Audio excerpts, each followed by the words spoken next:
Going full-time freelance and being a parent, having a family, does it work? If you're thinking about quitting your job to pursue a career in freelance, but you also want to have kids, then this is the video for you, and I hope I will give you some answers that you need. En till. En till. Hi there, I'm Adam Hessebom. I am a composer and a musician. I'm 100% self-employed, and I'm also a dad to a 2-year-old boy. On this channel, I talk about my life in music and film and how I make music and how I manage music business and stuff like that. And if you think this is interesting, then you should definitely subscribe because I post videos every week. In this video, I'm gonna give you the 5 biggest challenges about being a parent and a freelancing musician. But I'm also going to give you the one big upside, the one big advantage that might cause you to quit your job today. Before we start, all of the advice I give in this video, of course, is only based on my own experience. What works for me might not work for you.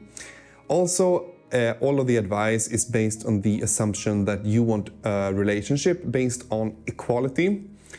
Now, equality to me doesn't have to be like you share 50-50 on all individual tasks in everyday life.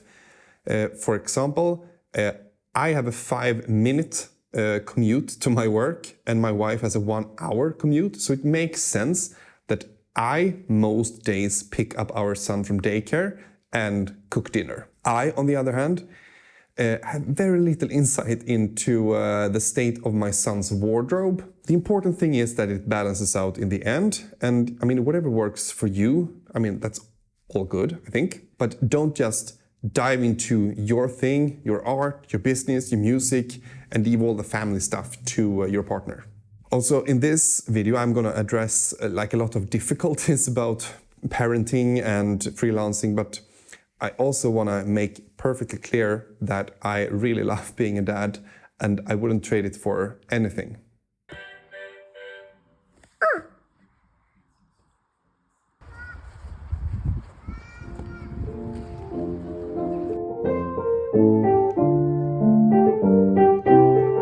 So with that out of the way, I think we should dive straight in. Here are 5 big challenges about parenting and freelancing. And number 1, of course, is the irregular work hours.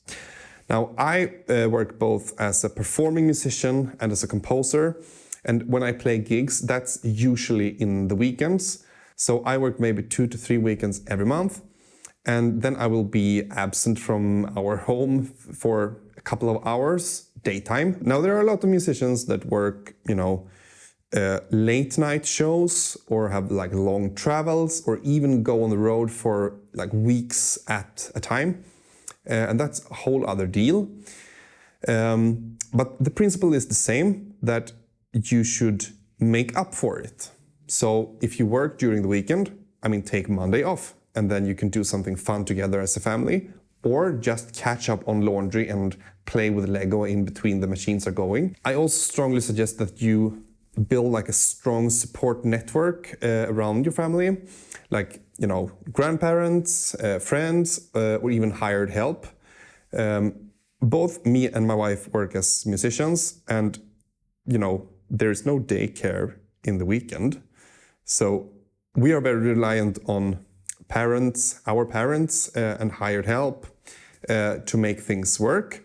I will tell you that we had a week quite recently that required us to have, in order to get it to work, we had food delivery because we didn't have time to go to the store and go, grocery shopping. We had a cleaning service because the little time we had at home, we wanted to not be like cleaning the house. We wanted to be together. We had 2 sessions with a hired babysitter because we were both working at the weekend. And even though we had 1 car, we had to rent another car in order to make it to our separate gigs.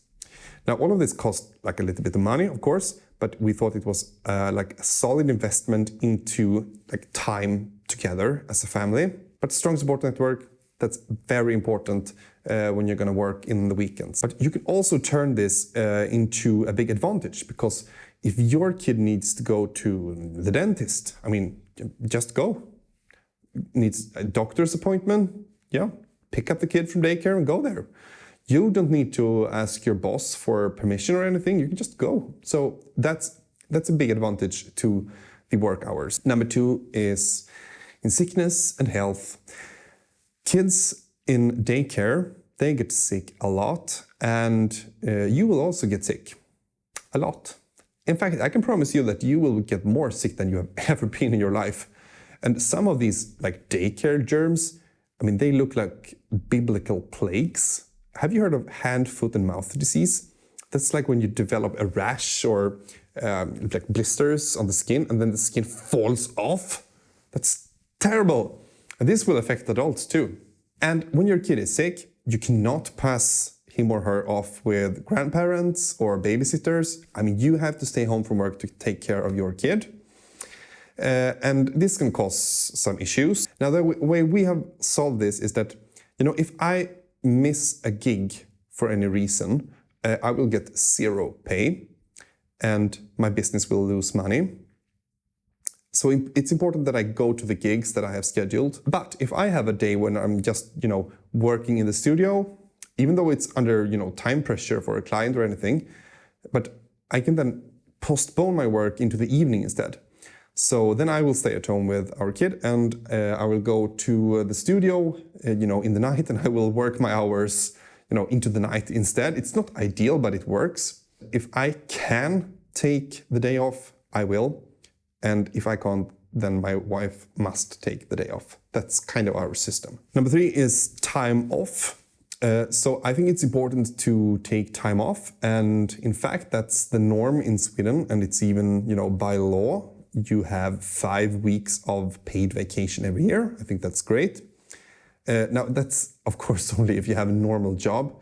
If you're self-employed, then you have to plan your time off, and you have to, pay yourself money from no income. So the way you should do this is that you, first of all, you plan a period when you're going to have time off, and then you turn down work for that period. And that is like very unnatural for any freelancer to say no to work, but you have to do it. Second, you need to price yourself during the rest of the year so that you have money left to pay yourself as a salary while you are not working. And your clients, they should be very happy and willing to pay that price. Like if you specify that this is like in Sweden we just call it the reimbursement for vacation, and that it's baked into the price. And I don't think a client should, have any issues with that, because I think that any client would want their contractors, because you are a contractor, right? They would want them to have time off and take care of themselves. So make sure that you price yourself and plan ahead. Number 4 is the financial strain. And this comes mostly, I think, during like the startup phase of any business, because once you go freelance, you will lose that sweet, full-time employment income. And then you will have a period of time before your freelance money starts to like pay out. And this period can be really tough. And let's face it, kids can be very expensive. They need a lot of expensive stuff. One way to solve this is, of course, to make sure that you have some savings. So if you plan on going freelance, make sure that you have like a buffer or a rainy day fund, because that period before it starts to pay something for you, that's the rainy day. That's when you dip into your savings and you make sure that you survive by using savings, but make sure that this period is temporary. Make sure that you have a plan so that you will receive some income further down the line. Don't count on it being like, big money, but, enough to sustain you and your family. Our biggest struggle was actually when I was still in school. When I was doing my master's, that was when our son was born. So I had no income because I was not working, I was studying. I had, student loan and student grants, and my wife had maternity leave, which in Sweden is 78% of your salary. So that's good. But us two combined made up for one of the salaries we used to have two of when we both were working. And at this time, the interest rates, they went through the roof, and our mortgage rate, it doubled. And our mortgage payments is like the biggest post in our budget, and it doubled. 100% increase. And this is when we dipped into our rainy day fund, which we had. So we used savings, and as soon as I was starting to make some money again after graduation, I made sure to refill that rainy day fund. So now it's locked and loaded again in case we need it, in case something happens. We have some savings, as a security. Now, during this period, I could barely afford to buy myself any clothes because baby was the number one priority, as it should be. But make sure that what you buy for your baby is not the most expensive stuff. There are so many alternatives secondhand. Buy a secondhand stroller. You don't need a brand new stroller. You don't need brand new clothes, brand new toys. Check the secondhand market, make wise decisions. It doesn't have to be so freaking expensive. And number 5 is when to recover. I find that music work is, very cyclical. You usually prepare for a performance, or you have a deadline, or you have a delivery of some sort. And while you're working to that point, workload just ramps up. And once you have delivered, once you have made your performance, it goes back to more calm speed again.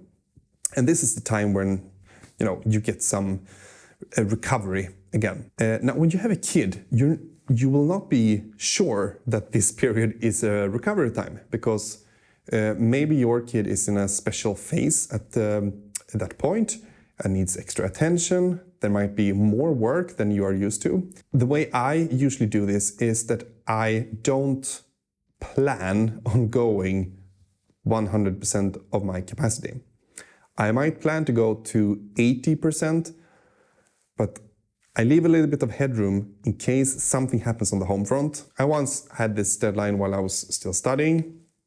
It was a huge project, school project, and I worked so hard. It filled up every waking hour. And at the same time, my son had a phase where he was sleeping, he was not sleeping, he was awake for 5 hours every night. And I was exhausted every day. So make sure that you don't include it in your planning, that you will go 100% to your capacity, to the very edge of what's possible. But make sure that you have some headroom in case anything happens. And with kids, you never know. So these are the 5 biggest challenges. Now I will tell you about the one big upside. And I think a lot of parents to small children, especially toddler parents, when they are 2, 3, 4-year-old, I think a lot of parents struggle because they feel that they are losing who they are. And that's because most people, normal people with normal jobs, they get up every morning and they go to work, and they work 8 to 9 hours for their boss or for their company, for the shareholders, or if they have a government job, they, teaching or healthcare, they will work for the taxpayers. Sure, you may love your job, or you may hate your job, or be fine with it, or, anything. But essentially you are working for someone else, and that's like a mindset. Now, when you come home, you are essentially working for your kid, because then you need to make sure that dinner's on the table, you need to do a bit of cleaning, then you need to get the kid in bed. And when all that's said and done, you might have 1 hour left of the day before you need to go to sleep, and it all starts over again. And while that time with your kid is very precious, it can also be demanding. And now here's the twist. I work for myself. Whatever decisions I make, it's my decision. If I want to put my effort into something, that's on me. And yeah, sure, I have clients, I have deadlines, I have gigs, but they're my clients, and they're my deadlines, and they're my gigs. I work for me, I'm the boss, I call the shots. And this mindset, it helps me at least to not lose track of who I am. So does it work to have kids and a freelance career? Yeah, it does. It works very well. But you need to do some planning, you need to be smart, make up a strategy. If you are thinking about having kids, go for it. I mean, that's my advice to anyone.